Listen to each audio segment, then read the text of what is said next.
We often see Russia through a polished lens, imagining the grandeur of the Bolshoi Ballet and the beauty of St. Petersburg.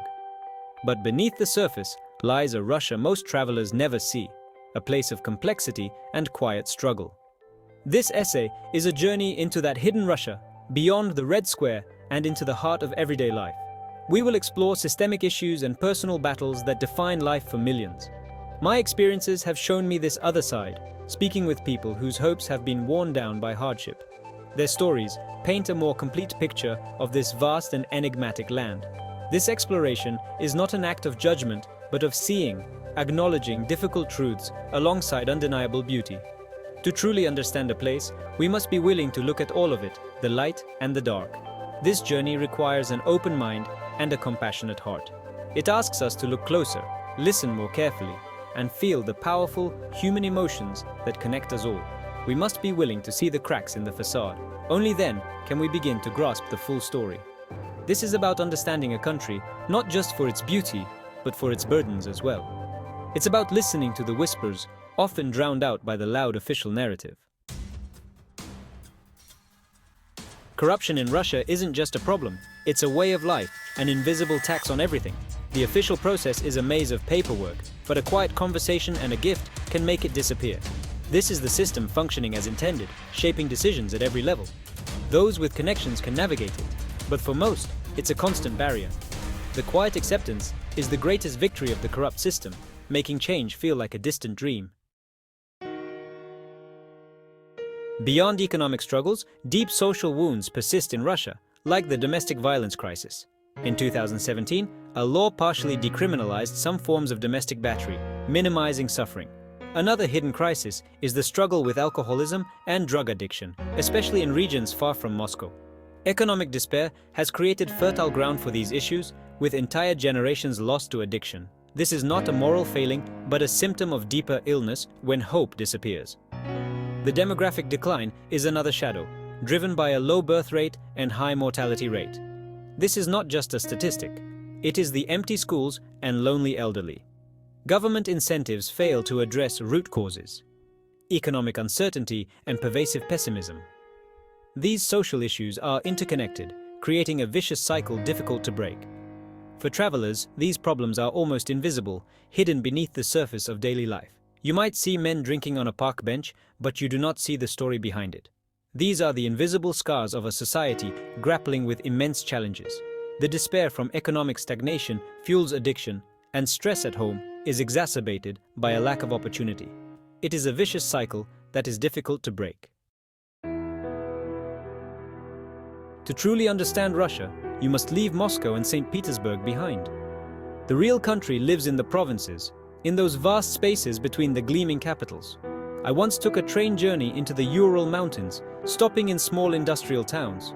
These were places built around a single factory or mine, many now closed or barely operating.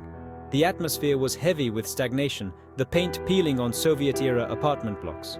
In one town, I visited a local market, vibrant on the surface, but revealing a different picture in conversation. I spoke with Elena, selling knitted socks, who used to be an engineer at the local factory.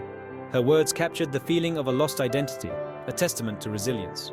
The infrastructure tells its own story. Roads riddled with potholes, hospitals lacking equipment. It feels like a different country compared to the hyper-modern centers. This is not a criticism of the people. It is a testament to their resilience. They create strong community bonds to support each other. But there is an undeniable sense of being left behind, forgotten by the centers of power. Their hospitality was immense, inviting me into their homes for tea, eager to share their stories. It was a powerful reminder that a country is not its government or headlines, it is its people. In the gray zones of Russia, I found some of the most resilient, kind, and forgotten people. Their stories are the ones that need to be told. You cannot understand modern Russia without understanding its history. The ghosts of the Gulag, Stalin's purges, and Diodaude live on in collective memory. There has never been a full reckoning with the horrors of the Soviet state. This unresolved history creates a paradox: pride in victory over Nazism, silence on Soviet victims. This silence blurs lines between victim and perpetrator, preventing societal healing. Historical ambiguity affects the present, fostering suspicion of state power and yearning for strong leadership. When the state controls the narrative of the past, it controls future possibilities. This creates a climate of self-censorship and political passivity. I visited a memorial to political repression victims, a simple stone in a small park. Few noticed it, while a grand Soviet-era statue stood proudly nearby. This contrast symbolizes the struggle with memory. Pain acknowledged quietly, power celebrated loudly. Until the full truth of the past is embraced, ghosts will continue to haunt the present.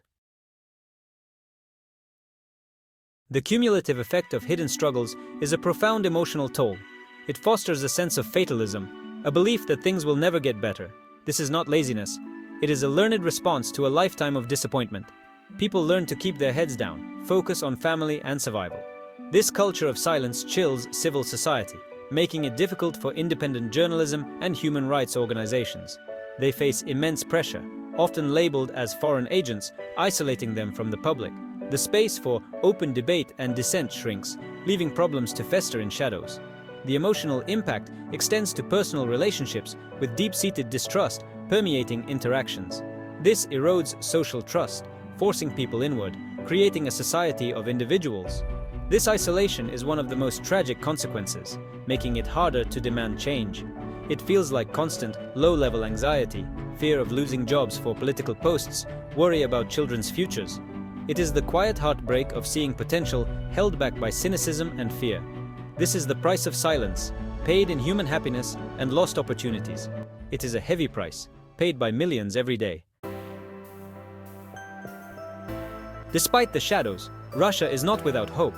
Hope is found in small acts of courage and kindness, not grand political pronouncements. It is in the teacher who goes the extra mile, the volunteer cleaning a park, the journalist reporting truth. These are flickers of light in the darkness, proof of the resilient human spirit. Change will likely be a slow generational shift, driven by young people less willing to accept fatalism. They are creating new spaces for culture, art, and conversation, building networks of trust. As travelers, our role is to bear witness, listen to untold stories, and look for humanity behind headlines. Sharing these stories helps break the silence, showing those fighting for a better future they are not alone. This act of seeing is a profound act of solidarity, keeping hope alive.